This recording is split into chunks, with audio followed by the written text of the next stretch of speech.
Utilizar Arduino, sea en hardware o en software, ha cobrado gran importancia ya que es una plataforma que permite una introducción sencilla a la electrónica, programación de microcontroladores y el desarrollo acelerado de firmware para prototipos.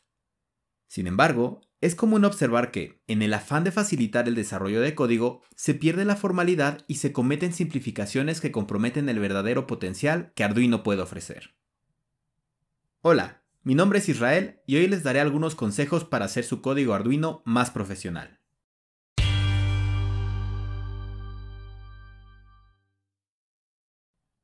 El primer consejo es escribir el código fuente en un entorno de desarrollo o en un editor de código profesional. En particular recomiendo Visual Studio Code, con la extensión de Platform.io, que permite integrar el framework de Arduino. Visual Studio Code es uno de los editores más utilizados por los desarrolladores de código profesionales, que permite, entre otras cosas, tener una mejor gestión de los archivos que componen al proyecto, uso de IntelliSense para obtener sugerencias sobre el uso de las variables o funciones y para señalar errores de sintaxis sin necesidad de compilar, lo que permite agilizar significativamente la programación. El segundo consejo es utilizar tipos de datos acordes a los valores que serán almacenados. Al programar un microcontrolador, los recursos de hardware, como la velocidad de reloj y la memoria, son aún más limitados y críticos que en el caso de una computadora. Para Arduino, al estar basado en C++ y por lo tanto ser un lenguaje compilado, hace que sea sumamente recomendable el familiarizarse con el uso de tipos de datos que mejor se adapten a las características del valor a almacenar. La gran ventaja es que la ejecución, uso de memoria e incluso la lógica del código se optimizarán. Si se usarán valores que únicamente serán verdadero o falso, como sucede en ocasiones con las banderas, existe el tipo de dato booleano. Si trataremos con números enteros, están los enteros en diferentes variedades, con o sin signo, de 8, 16, 32 o 64 bits. Por ejemplo, si sé que mi variable siempre estará en el rango de 0 a 255, el tipo de dato más adecuado será un entero sin signo de 8 bits, que en Arduino se puede escribir como byte, pues es justo lo que es. En cuanto al uso de números con punto decimal o punto flotante, está el tipo float, y también el double, que ofrece el doble de tamaño en memoria y por lo tanto mayor resolución decimal. También es importante que si se sabe que el valor es constante y por lo tanto no será sobrescrito, o por el contrario, sí estará cambiando muy frecuentemente, existen propiedades como const o volatile que se pueden aplicar a los tipos de dato. A los valores literales también se les puede especificar el tipo de dato al colocarles prefijos o sufijos. Por ejemplo, si ingresaré el valor en el sistema binario, colocaría el prefijo 0b, y en el caso hexadecimal, el prefijo 0x. Si ahora se trata de un valor entero sin signo, agrego el sufijo u. Si será long, agrego el sufijo l.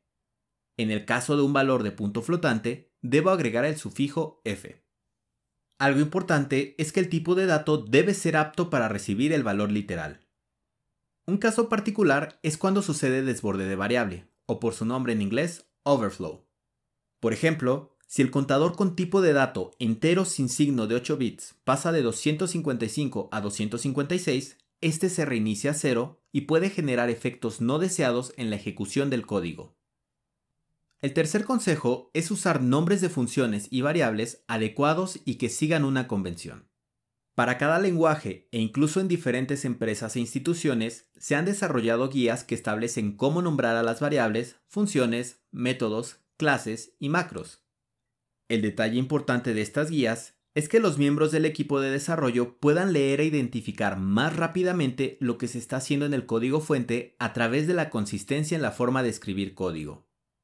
En mi caso particular, como convención utilizo snake case para los nombres de variables, lower camel case o también conocido como dromedary case para las funciones y métodos, upper camel case, también conocido como Pascal case para clases y estructuras, y finalmente screaming snake case para macros mediante la directiva define o las constantes. En cuanto al identificador mismo, las variables y constantes deben indicar claramente lo que se está almacenando en términos de sustantivos, mientras que las funciones o métodos, la acción que ejecutarán al contar con un verbo o un verbo y un sustantivo.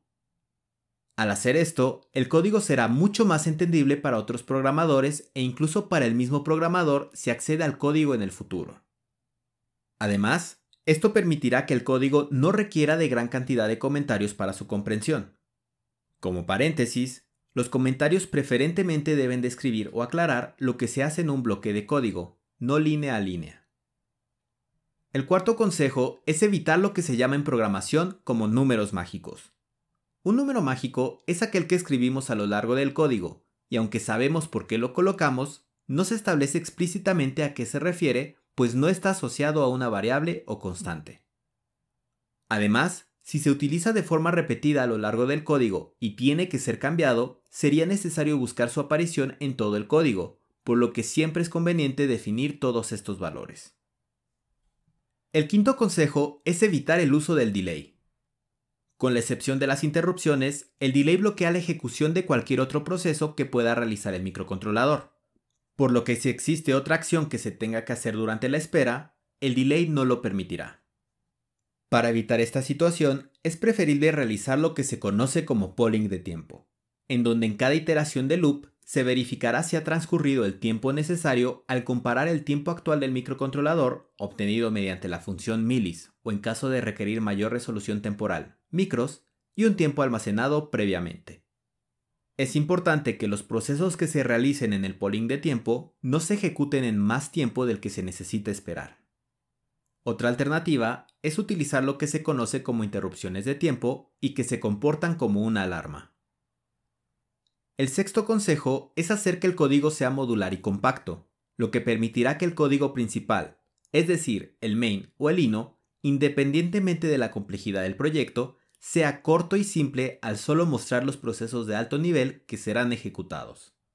Para lograr esto, se pueden crear métodos o funciones que realicen procedimientos específicos y con ello, fragmentos importantes de código que harían al setup o el loop extensos se convierten en una sola línea de código que es el llamado de la función o método y cuyo código se encuentra por separado. De forma particular en cuanto a los métodos, estas son funciones que pertenecen a una clase y por lo tanto hacen uso del paradigma de programación orientada a objetos que permite C++. Una clase es la plantilla de un objeto, el cual contará con sus propios atributos y métodos que aprovecharán los 4 principios de la programación orientada a objetos: abstracción, encapsulamiento, herencia y polimorfismo. Ya con esto, se tendría una interacción entre los diferentes objetos para que se lleven a cabo las funcionalidades que el sistema en conjunto debe cumplir, además de que permite una mayor modularidad, reutilización y adaptabilidad en el desarrollo del código. Al final se crearían librerías propias que se incluyen en el código al utilizar la directiva include y especificar el archivo header, para así poder instanciar el o los objetos correspondientes. Un aspecto adicional hablando de headers es que los includes, macros, constantes o variables que serán utilizados en el main se pueden escribir en un header específico para esto. Otra estrategia para hacer el código más compacto es aprovechar, siempre que sea posible, el uso de arreglos y ciclos. Como paréntesis, algo que comúnmente ocurre es que gran parte de los usuarios de Arduino encuentran librerías en internet y las usan sin saber qué es lo que tienen dentro. No es que esto sea del todo malo, pero gran parte de las veces las librerías no son lo suficientemente buenas o son complicadas de adaptar en caso de requerir algo más específico. En ese sentido, y para poder aprender mejor el funcionamiento tanto de C++ como de microcontroladores antes de pasar a programación embebida de otros sistemas, recomiendo crear la mayor cantidad de librerías propias que incluso pueden integrar a otras y llegar a la manipulación de registros. El séptimo y último consejo es utilizar control de versiones al integrar Git en tu proyecto. La gran ventaja de utilizar Git es que logra un seguimiento más eficiente del avance del proyecto.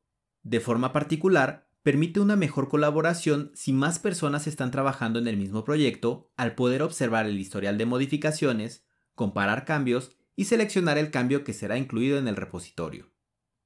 También permite generar ramas para añadir nuevas funcionalidades sin comprometer el código que ya funciona de forma adecuada.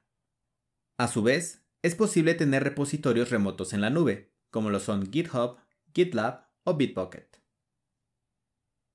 Sin duda hay muchos otros aspectos que se pueden cubrir para mejorar aún más el código, pero tener en cuenta los puntos que mencioné ayudarán bastante a que su código y proyecto sea mucho más profesional. Espero que este video les haya gustado y nos vemos en el siguiente.